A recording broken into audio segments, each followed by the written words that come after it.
Hi, my name is Chase. I'm the creator of Gromascope.com, and the goal of this website is to save general contractors time. I'm going to give you a quick demo of what the website can do today, and also at the end share a bit about some future ideas that I have planned. So starting off here, we're in the projects view. This is where you can keep track of all your current projects as well as your previous projects. They're all searchable. Um, in this case, we have some that are bidding, some that are active. Um, If we go into a project, we can see all the details of that project, including the address, the different clients that are at that project, um, their email addresses. You can include any recordings. So this is a cool feature where if you, for instance, want to record your conversation with the client while you do the walkthrough, you can put your phone on record, throw it in your pocket, and record the audio while you do your walkthrough. AI will transcribe um, the conversation as well as create this summary and action items that you can add. So I can add this punch list items or notes to my project, and they show up down here. Photos are, you can either upload yourself here, or you can go and um, if any emails come in about this project with photos attached, they'll automatically be pulled in here. For instance, if subcontractors are emailing you with email photos, they all show up here. In that case, they would also have automatically generated captions as well. Punch list items, you can always check them off to say that you completed. You can set due dates for them here to say that I expect to complete this by a certain date. And you can also add them to your schedule, which we'll go over in a bit. Here we can have notes about the project. These can either be added from your emails. You can click to add a note, or you can here have the notes that are suggested by AI that you want to keep track of the project. Notes, recordings, photos, all this gets pulled in when you're creating estimates and schedules via AI. Will read all this to determine how to best create your schedule and how to best what needs to be included in your estimate. And down here, we can also see bids that are from our subcontractors for this project. Again, these get pulled in automatically via email if they come from a subcontractor. But you can also add them yourself here if you'd like. If, let's say, you got a text or a phone call from somebody, you want to just record on the site, these can get pulled in here. From here, we can go into estimates. This project already has estimates, but we can also draft a new one. You can provide any notes about that estimate that you'd like to include. For instance, if they want a separate option, you click draft. Um, the AI will first collect any details that it thinks might be missing, and then it'll go on to continue to create that draft.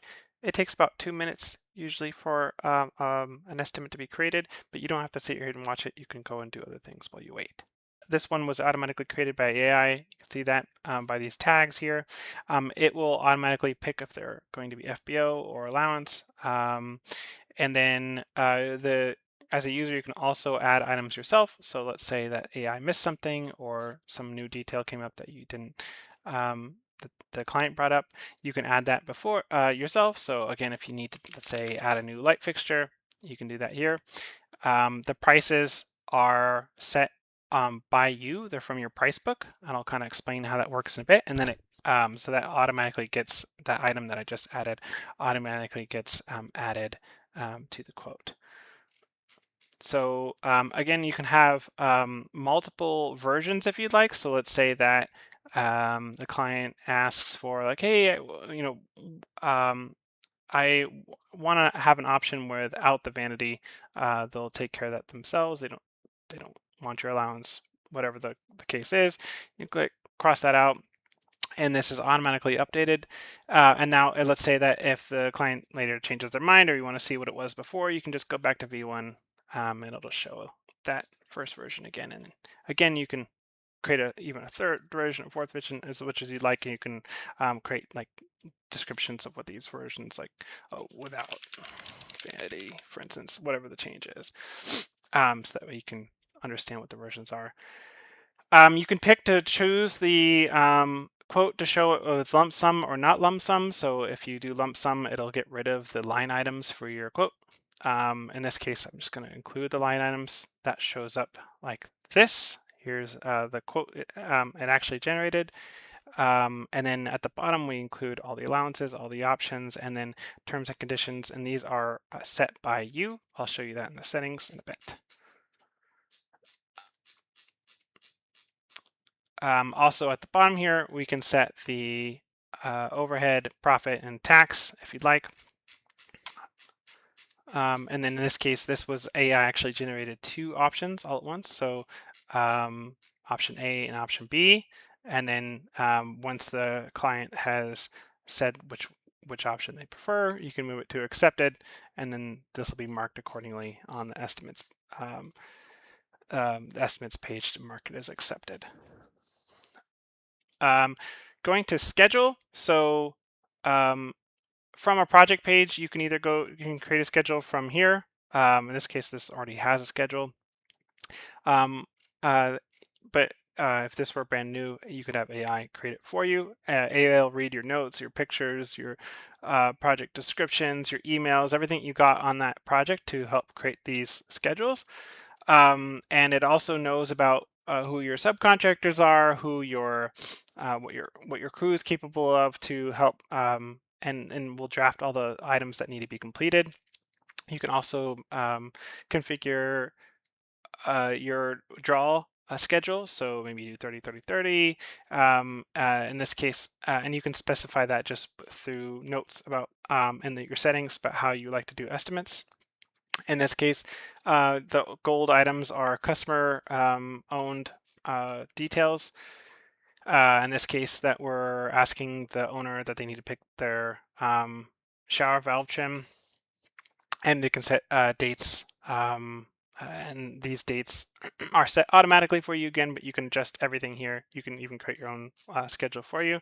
So this is the full schedule of the project. It's saying that this complete project is going to be 27 working days and has estimated and completed date. You can put this on your calendar from here, and then you can place this on your calendar, picking a date which you want to start the project. So I can put on the 20th. It'll tell you whether it thinks there's any conflicts based on the other items that you have in your schedule. Click confirm, and it gets automatically added to your calendar. If you go to the schedule view, then you'll see all the different items that we need our attention across our different projects. So these are the different things that are coming up this week. These are things that we're waiting on the customer for the different projects. And then we can also mark these as completed here, and they'll be removed from your schedule.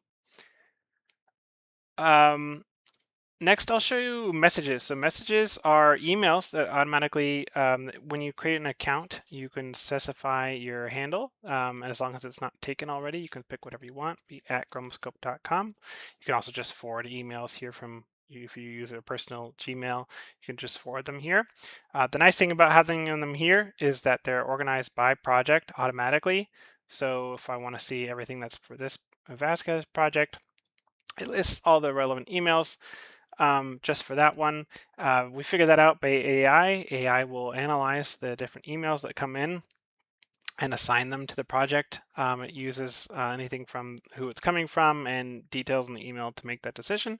For instance, this one's being assigned to the Vasquez project because it's referencing the address and matching the primary bath address. And it's 90% confident. But if it's ever wrong, you can always reassign it to an existing, a different project. And then AI also summarizes the emails, creates bullet points, and will suggest action items. For instance, and in this case, you can say it's suggesting that we can add a famous shower closure. We can click record quote, and these will show up on the project bids that I showed you earlier. So if we go to the Vasquez primary bath. Now at the bottom, we have the two bids that I added. And once I approve one, I can click selected. And then I can say I don't want to do that, and then it gets rid of it for you. Additionally, you can see any unassigned projects. These might be things that are just completely unrelated to a project. You can always assign them to a project if you'd like. You can also get new bids coming in. So this customer is asking for a bid for this particular address. AI automatically pulls out the details if you'd like, and it's suggesting here that we create a new project because it doesn't match any existing projects. If you do that, it'll fill in the details for you. Click Add Project, Now it automatically added this with the address and details from that particular email. From here, you can go ahead and add photos, projects. Once you do the walkthrough, you can upload your recording. And again, as emails come in about this project, they can automatically filter in those details about this particular project. And this as well is just any ordinary email client. You can just reply to emails as you would in your Gmail.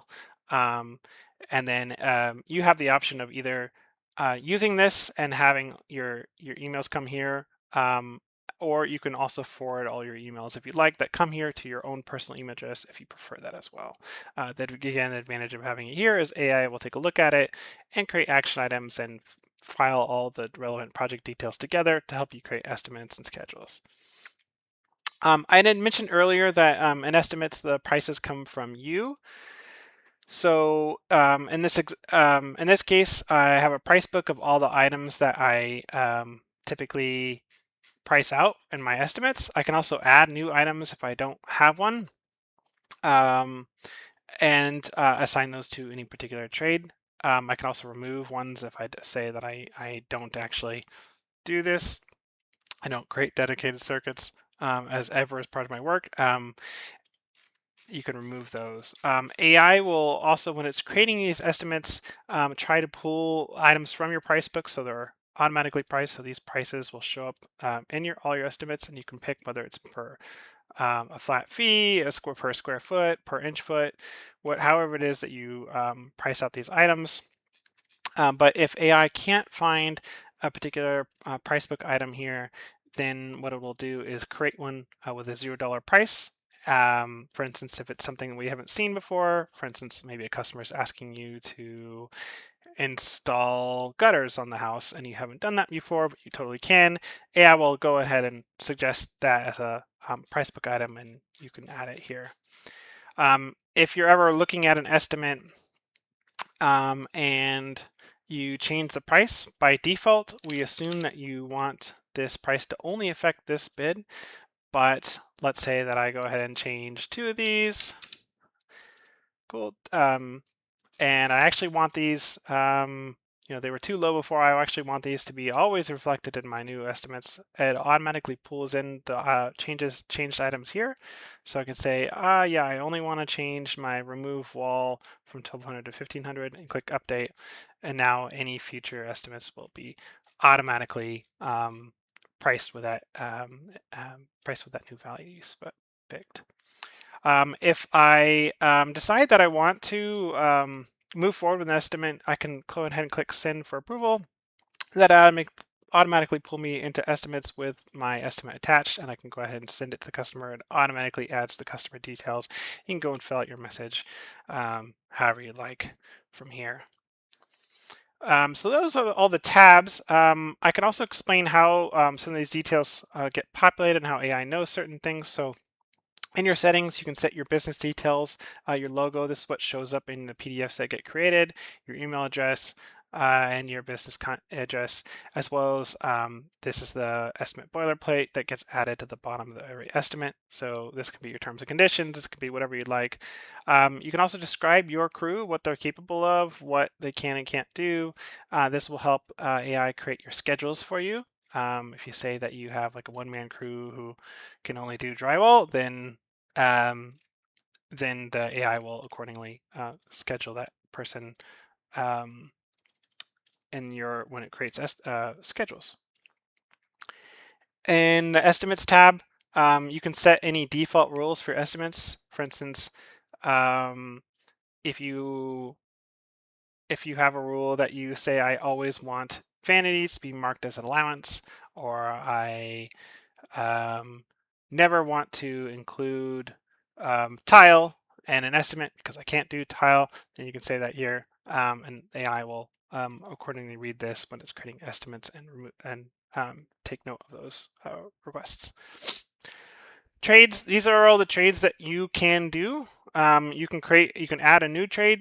These are just the defaults that were created. And you can assign subcontractors as well to that handle these. So the green ones are my own crew. That's just what I'm calling my fictitious crew that I have here, and they can do drywall, finish carpentry, etc. But I can also assign various subcontractors that can do different projects as well. I can remove trades if I'd like. And then I can also create new subcontractors. You add their contact information, and this contact information will help when they message you, they email you, it'll automatically know who it's coming from and what projects they're working on, and assign those details to the project and keep track of that as well. And here you can say that, hey, the North Star Roofing, they can do roofing, and maybe they can also do painting. Let's say you can just click that here. These trades that are populated here are actually coming from the previous tab here, where you defined your trades. You can add details about these different subcontractors, for instance, if they require a certain lead time. If there's any details about that particular subcontractor that would be helpful in scheduling them, that's where these details can come in handy here. And then finally here, if this is your personal handle that you create, again, when you create an account, you can specify this to be whatever you want at Gromascope, but if you prefer, you can also forward whatever emails you'd like to your own personal email address. These are all the current features that we have for Gromascope.com. It's in early access. I'm looking for feedback for how people actually use it, what they find useful, what they maybe find useless. Anything can change here. I'm hopeful that will only improve going forward, given real world use cases and feedback. I have a couple tabs under construction right now because I don't know how GCs will do budgeting and invoicing, for instance. It would be helpful to I'm an outsider looking in, so it'd be helpful to know, hear feedback from you, how you guys do this. For instance, budget, maybe we want to have an integration with QuickBooks, or it automatically pulls in your details, and it would be helpful to aggregate in this site as well. As well as invoices. I'm not sure if that would be a useful feature to send directly from here. Or maybe some of these features aren't useful at all, and we should just remove them because they make life more complicated on this site. So I'm really hopeful to get feedback to understand what you guys do. Everything is free. I just want to make a site that is useful for folks, and hoping in this early access that'll give us the opportunity to perfect this. Thanks very much.